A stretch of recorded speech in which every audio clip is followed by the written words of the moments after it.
10 taon nang nagtatrabaho ang lalaki, at ngayong araw ang unang pagkakataon na nahuli siya. Lahat ito ay dahil sa kanyang pagkakaidlip.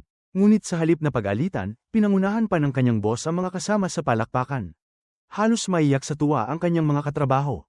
Ito ay dahil ang lalaki ay may matinding obsessive-compulsive disorder. Kapag nagtatrabaho siya, sobrang detalyado at maingat sa lahat ng bagay. Habang ang iba ay umuwi ng mas maaga, siya ay nananatili hanggang sa huling segundo. Hindi lang sa trabaho, kundi pati sa kanyang personal na buhay, ganoon din siya. Kapag may nalaglag na mumo ng biskwit, agad niya itong nililinis. Kapag may umubo o bumahing, mabilis siyang pupunta para mag-disinfect. Mahigpit siya sa iba, ngunit mas mahigpit pa siya sa kanyang sarili. Araw-araw, gising siya ng alas 6 ng umaga. Kinikinis at pinaplansya ang bedsheet hanggang magpantay, dinidisinfect at nililinis hanggang siya ay makontento. Ang paliligo ay dapat tumagal ng eksaktong 10 minuto, hindi pwedeng kulang.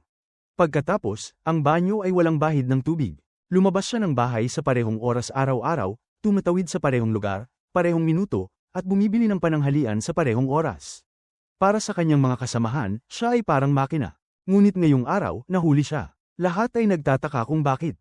Nahihiya ang lalaki na magsabi ng totoo. Dahil ngayong umaga, sa isang convenience store, nakilala niya ang isang babae na may kaparehong OCD tulad niya. At sa isang iglap, nahulog ang kanyang damdamin, at hindi niya napigil ang tumingin ng paulit-ulit.